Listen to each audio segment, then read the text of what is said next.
Mission Ottapalam major നയിക്കും. ഒറ്റപ്പാലത്തെ വികസന കോൺക്ലേവിലേക്ക് എല്ലാ പ്രിയ പ്രേക്ഷകർക്കും സ്വാഗതം. നമ്മളുമായി ഇന്ന് വികസന കാര്യങ്ങൾ ചർച്ച ചെയ്യുന്നത് നമ്മുടെ പ്രിയങ്കരനായ സ്ഥാനാർത്ഥി മേജർ രവി സാറാണ്. എല്ലാവർക്കും നമസ്കാരം. നിങ്ങളുടേതായിട്ടുള്ള അഭിപ്രായമാണ് ഇപ്പം അറിയാൻ വേണ്ടി നിങ്ങളെ വിളിച്ചിരിക്കുക, ഞാൻ പറയാൻ വേണ്ടിയിട്ടല്ലാതെ. നമ്മളുടെ Lakkidi over bridge Thrissur Palakkad district യോജിക്കുന്ന നിരവധി ആംബുലൻസ് എന്തിനാണ് ഡെഡ് ബോഡി കൂടെ പോകാൻ പറ്റാത്ത, മരിച്ചതിന് ശേഷവും സമാധാനമായിട്ട് പോകാൻ പറ്റാത്ത ഒരു സംഭവമാണ് ആ ഗേറ്റ് കാരണം നമുക്ക് ദിനംപ്രതി നമ്മൾ നേരിടുന്നത്. അത് താങ്കൾ ഇടപെട്ട് തീർച്ചയായിട്ടും ചെയ്യാൻ പറ്റും. എറണാകുളം ബാംഗ്ലൂർ ഇന്റർസിറ്റി അതിൻ്റെ ഒരു സ്റ്റോപ്പ് ഇവിടെ അത്യന്തം ആവശ്യമാണ്. ഇന്റർസിറ്റി സ്റ്റോപ്പ് ട്രെയിനിന്റെ ഓൾറെഡി നമ്മൾ മാർക്ക് ചെയ്ത് വെച്ചിട്ടുണ്ട്. 47 ട്രെയിൻസ് ഇവിടെ നിർത്താതെ പോകുന്നുണ്ട്. എല്ലാ ട്രെയിനും നമുക്ക് ഇവിടെ നിർത്തിക്കാനും പറ്റില്ല, കാരണം പിന്നെ അത് ഫാസ്റ്റ് എക്സ്പ്രസ് ഒന്നും പറയാൻ പറ്റില്ല.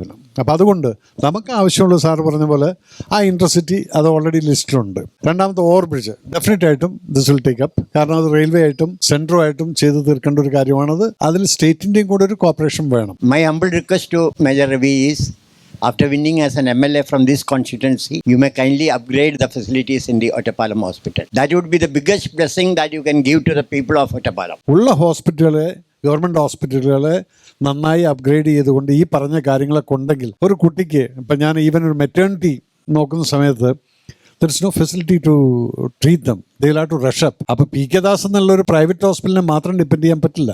അപ്പോൾ അതിന് ഗവൺമെൻറ്റിൻ്റെ സൈഡിൽ നിന്നുള്ള ആ ഫെസിലിറ്റീസ് വെച്ചുകൊണ്ട് നമ്മുടെ ഗവൺമെൻറ് ക്ലിനിക്കുകളെല്ലാം അപ്ഗ്രേഡ് ചെയ്യാൻ നമുക്ക് സാധിക്കാവുന്നതാണ്. ഞങ്ങൾ ഇവിടുത്തെ MLA ആയാൽ ആദ്യം ചെയ്യേണ്ട കാര്യം, ഞങ്ങൾക്കൊരു അഭിമാന സ്ഥാപനം, ഞാനും അവിടുത്തെ സ്റ്റുഡൻ്റ് ആയിരുന്നു, കുഞ്ചൻ സ്മാരകം ഉണ്ട് ഇവിടെ. അത് കേരള ഗവൺമെൻറ്റിൻ്റെ സാംസ്കാരിക വകുപ്പിൻ്റെ കയ്യിലാണ് ഉള്ളത്. അപ്പോൾ ആലോചിച്ചാൽ അറിയാലോ, മുഴുവൻ രാഷ്ട്രീയ കളികളാണ് നടക്കുന്നത് അവിടെ. ആ ബിൽഡിങ് ഇത്രയും ഒരു പ്രഗത്ഭനുമായിട്ടുള്ള അല്ലെങ്കിൽ അത്രയും ഒരു പ്രാധാന്യമുള്ള ഒരു മഹാകവിയുടെ സ്ഥാപനം നശിച്ചു പോവുകയാണ്. അവിടുത്തെ സ്റ്റാഫിന് ശമ്പളം പോലും കൊടുക്കാനുള്ള ഫണ്ട് ഗവൺമെന്റ് തരുന്നില്ല.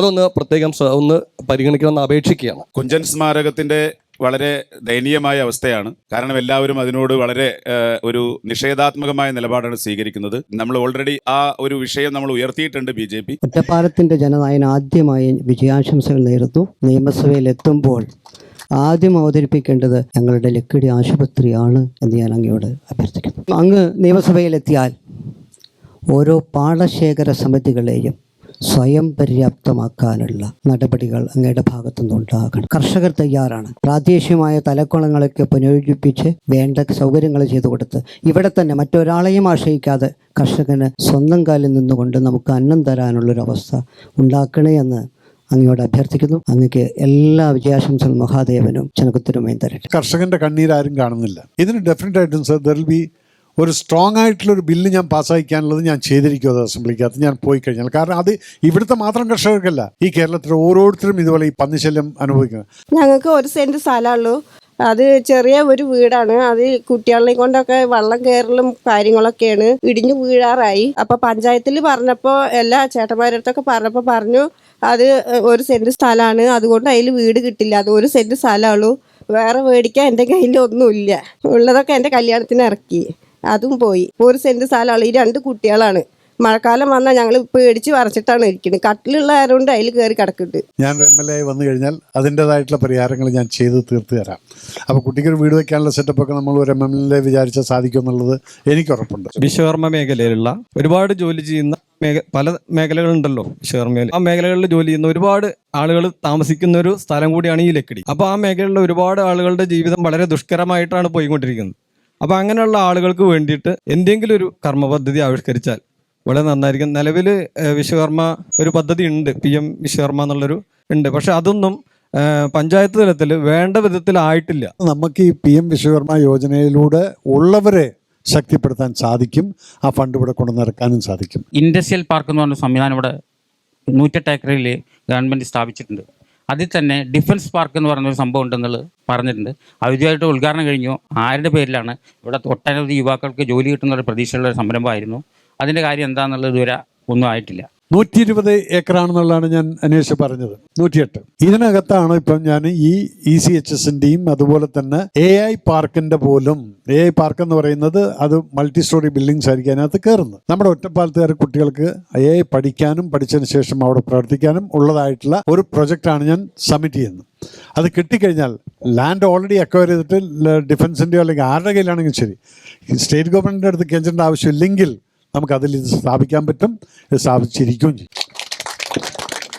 ഞങ്ങൾ പാരമ്പര്യമായിട്ട് ചെണ്ട നിർമ്മിക്കുന്ന ആൾക്കാരാണ്. മാറി മാറി വന്ന് ഗവൺമെന്റുകൾ യാതൊരു ആനുകൂല്യങ്ങളും കിട്ടുന്നില്ല. പിന്നെ എന്താണെന്ന് വെച്ച് കഴിഞ്ഞാൽ അടുത്ത തലമുറയ്ക്ക് ഇത് നിലനിർത്താൻ വേണ്ടിയിട്ട് എന്തെങ്കിലും കാര്യങ്ങൾ ചെയ്യേണ്ടതുണ്ട്. പിന്നെ ഒരു അംഗീകാരമോ മറ്റുള്ള കാര്യങ്ങളോ ഇതൊന്നും ഇതില്ല. നമ്മൾ പാരമ്പര്യം, ഞാൻ 5ാമത്തെ തലമുറയിലത്തെ ആളാണ്. ഇതെന്താണെന്ന് വെച്ച് കഴിഞ്ഞാൽ ഒരുപാട് ആൾക്കാർ വന്നിട്ട് കാണലും ഇതൊക്കെ പോകുന്നുണ്ട്. വിദേശീയരും മറ്റുള്ളവരെ ടൂറിസ്റ്റുകളായിട്ട് വരുന്നുണ്ട്. എല്ലാവരും വന്ന് കാണുക പോവുക എന്നല്ലാണ്ട് നമ്മളൊന്ന് പ്രൊമോട്ട് ചെയ്യാൻ വേണ്ടിയിട്ട്. ഇതൊക്കെ വലിയൊരു കലാരൂപം തന്നെയാണ്. ഇതിനാണ് ഞാൻ ആദ്യം പറഞ്ഞ ടൂറിസം ഡെവലപ്മെന്റ് എന്നുള്ളതിൽ അതിനകത്ത് എനിക്ക് നിങ്ങളെയൊക്കെ കൊണ്ടുവരാൻ പറ്റും. നിങ്ങളുടെ ഈ കലാരൂപങ്ങൾ, കുഞ്ചൻ നമ്പ്യാർ അല്ലെങ്കിൽ ഓട്ടംതുള്ള, ഇതെല്ലാം ഇതിനകത്ത് ഞാൻ കൊണ്ടുവരും. ഞാനിവിടെ ലക്കിടിയിൽ ഇവിടെ അടുത്ത് പോളിഗാർഡൻ എന്ന് പറയുന്ന ഒരു സ്ഥാപനത്തിൽ വർക്ക് ചെയ്യുവാണ്. പോളിഗാർഡൻ എന്ന് പറഞ്ഞാൽ 18 വയസ്സിന് മുകളിലേക്കുള്ള ബുദ്ധിമാന്യം വന്ന കുട്ടികളാണ്. നമ്മുടെ പല സർക്കാരുകൾ വന്നെങ്കിലും ഈ കുട്ടികൾക്ക് 18 വയസ്സിന് ശേഷം അല്ലെങ്കിൽ അവർക്കുണ്ടാകുന്ന ചികിത്സ അതൊരു വലിയ ഭാരമാണ്. അത്തരത്തിലുള്ള കുട്ടികൾ, ഇവർക്ക് വേണ്ടി സാർ എന്തെങ്കിലും ഒരു പൈലറ്റ് പ്രോജക്റ്റ് മുന്നിൽ കണ്ടിട്ടുണ്ടോ? ഓൾ ഇന്ത്യ ലെവലിൽ ഇതുപോലുള്ള സ്കൂളുകൾക്ക് വേണ്ടിയിട്ട് ഒരു പ്രൊവിഷൻ ഉണ്ടാക്കാൻ വേണ്ടി ഒരു ആനുവൽ ഗ്രാന്റ് എന്നുള്ളത് നമുക്കത് നേടിയെടുക്കാം. അതിനാണ് ഞാൻ പറഞ്ഞത്, ഇത് ഞാൻ ഒറ്റയ്ക്കല്ല. അപ്പൊ നിങ്ങൾ മാക്സിമം കേൾക്കുന്ന ഓരോരുത്തരും NDA ഗവൺമെന്റിന്റെ ഓരോ സ്ഥാനാർത്ഥിനെയും അങ്ങോട്ട് അസംബ്ലിയിലോട്ട് കയറ്റിക്കഴിഞ്ഞാൽ ഇവിടെയും ഞങ്ങൾക്ക് ഫൈറ്റ് ചെയ്യാൻ ഒരു സിറ്റുവേഷനായി. ഒറ്റയ്ക്ക് എന്നിട്ട് ആർക്കും ഫൈറ്റ് ചെയ്യാൻ പറ്റില്ല. എന്നാലും ഞാൻ ഫൈറ്റ് ചെയ്യും. സാർ, ഞാൻ ലക്കിടി പേര് പഞ്ചായത്തിലെ ഹൈദർമസേനയാണ്. ഞങ്ങൾക്ക് ഇതുവരെ ഒരു പെർമനന്റും ശമ്പളമൊന്നും കറക്റ്റായിട്ട് കിട്ടിയിട്ടില്ല. ആശാ വർക്കേഴ്സിനെ പോലുള്ള ഒരു റോട്ടിൽ കിടന്ന് നിലവിളിച്ചിട്ട് പോലും കണ്ണു തുറക്കാത്ത ഒരു ഗവൺമെന്റ് ആയിരുന്നു നമ്മൾ കണ്ടത്. അപ്പൊ അവരിൽ നിന്നൊക്കെ വ്യത്യസ്തമായിരിക്കും നമ്മളെപ്പോലെ കുറച്ച് ആൾക്കാർ അവിടെ ചെന്ന് കഴിഞ്ഞാൽ. നിങ്ങൾക്ക് വേണ്ടി ഫൈറ്റ് ചെയ്യാൻ ഞങ്ങൾ അവിടെ ഉണ്ടായിരിക്കും. ലക്കിടി കൂട്ടുപാതയിൽ നിരവധി ആളുകൾക്ക് തൊഴിൽ കൊടുത്തിരുന്ന ഒരു ഇടമുണ്ടായിരുന്നു. മെറ്റൽ ഇൻഡസ്ട്രി 2.5 ഏക്കർ സ്ഥലത്തോളം 30 വർഷം മുന്നേ വളരെ നല്ല രീതിയിൽ പ്രവർത്തനം നടന്നുകൊണ്ടിരിക്കുന്ന ഒരു സ്ഥാപനമായിരുന്നു.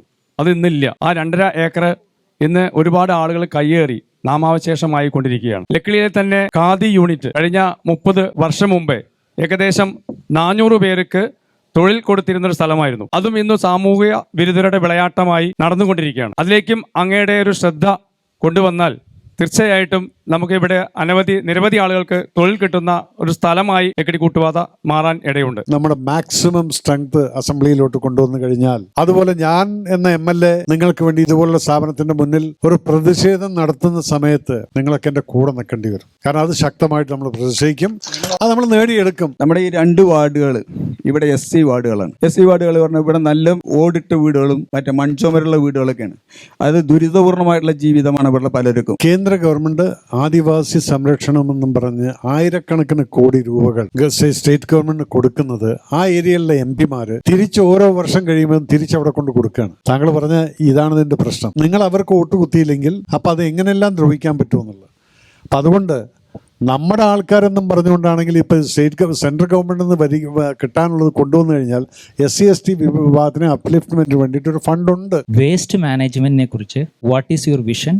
ബിക്കോസ് വേസ്റ്റ് എന്ന് പറയുന്നത് സാധാരണ ഡെവലപ്മെൻറ്റിൻ്റെ ഒരു ബൈ പ്രോഡക്റ്റ് ആയിട്ട് കണ്ട് പിന്നെ അതങ്ങോട്ട് ആക്സെപ്റ്റ് ആയിട്ട് ചെയ്യുന്നൊരു രീതിയാണ് നമ്മുടെ നാട്ടിലുള്ളത്. വേസ്റ്റ് മാനേജ് ചെയ്യാനായിട്ട് എന്താണ് നമുക്ക് ചെയ്യാൻ പറ്റുക? ഞാൻ മാനേജിംഗ് ഡയറക്ടർ ആയിട്ടിരിക്കുന്ന വിശ്വശാന്തി ഫൗണ്ടേഷൻ നമ്മളിത് ചെയ്യുന്നു. അപ്പൊ എനിക്കറിയാം എങ്ങനെയാണ് വേസ്റ്റ് മാനേജ്മെന്റ് പ്രോജക്റ്റ് പൈസ ചെലവാക്കാതെ ഇവിടെ കൊണ്ടുവന്ന് ഇംപ്ലിമെന്റ് ചെയ്യാമെന്നുള്ളത്. അത് ഏതെങ്കിലും NGO ഓർഗനൈസേഷൻ വേണ്ട, ഞാൻ MD ആയിട്ടിരിക്കുന്ന വിശ്വശാന്തിയെ കൊണ്ട് തന്നെ ചെയ്യിപ്പിച്ച് ഞങ്ങൾ അതിന്റെ ക്രെഡിറ്റ് എടുത്ത് പോയിക്കോളാം. ഈ തിരുവില്ലാമല റോഡ് തിരിയുന്ന ഭാഗത്ത് സാധാരണ ഈ തുണിപ്പന്തലിനേക്കാൾ മോശമായിട്ടുള്ള MLA ഫണ്ട് ഉപയോഗിച്ചിട്ട് ഒരു ബസ് സ്റ്റാൻഡ് വെക്കലുണ്ട്. ഇപ്പോ അതുപോലും തിരുവില്ലാമല റോഡ് തിരിയണോടത്ത് ഇപ്പം സാറ് പോകുമ്പോൾ അവിടെ നോക്കിയാൽ കാണാൻ പറ്റും. ആ ഭാഗത്ത് നിൽക്കുന്ന ആൾക്കാർ പൊരിയണ വെയില്ല ഹഷീബ് ടെക്സ്റ്റൈൽസിന്റെ ഉള്ളിൽ കയറിയിട്ടാണ് നിൽക്കുന്നത്. ഇങ്ങനെയാണ് ഇവിടുത്തെ ഭരണ സംവിധാനം പ്രവർത്തിച്ചുകൊണ്ടിരിക്കുന്നത്. അതിന് എന്തെങ്കിലും ഒരു പരിഹാരം ഉണ്ടാക്കി തന്നാൽ വളരെ ഉപകാരമായിരിക്കും. ഇതുപോലുള്ള ബസ് സ്റ്റോപ്പുകൾ ചെയ്യാൻ MLAക്കുള്ള അതിനൊരു ഫണ്ടുണ്ട്.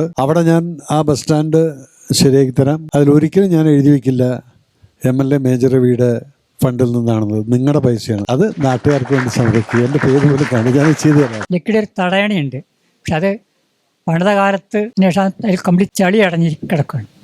അതൊന്ന് ക്ലീൻ ചെയ്യണം. ഇവിടുത്തെ മാത്രമല്ല, ഇന്ന് മായന്നൂർ പാലത്തിൻ്റെ അടിയിൽ വെള്ളമില്ല എന്നുള്ളത് ഞാൻ കണ്ടുകൊണ്ടിരിക്കുകയാണ്. അതേപോലെ തന്നെ ഐവർ മഠത്തിൽ പോയിട്ടൊന്ന് നാളെ എൻ്റെ അമ്മയുടെ ശ്രാദ്ധം കൂടിയാണ്, ഒന്ന് പോയി മുങ്ങിക്കുളിക്കാൻ വെള്ളം പോലും ഇല്ലാത്തൊരവസ്ഥയിലാണ് ഐവർ മഠത്തിൻ്റെ അവിടെ നിൽക്കുന്നത്. അപ്പോൾ ഇതൊക്കെ നമ്മൾ റിവൈവ് ചെയ്ത് കൊടുക്കേണ്ടത് നമ്മുടെ കടമയാണത്. മിഷൻ ഒറ്റപ്പാലത്തിൻ്റെ ഈ എപ്പിസോഡ് ഇവിടെ അവസാനിക്കുകയാണ്. അടുത്ത ഒരു എപ്പിസോഡുമായി വീണ്ടും കാണാം. നമസ്കാരം.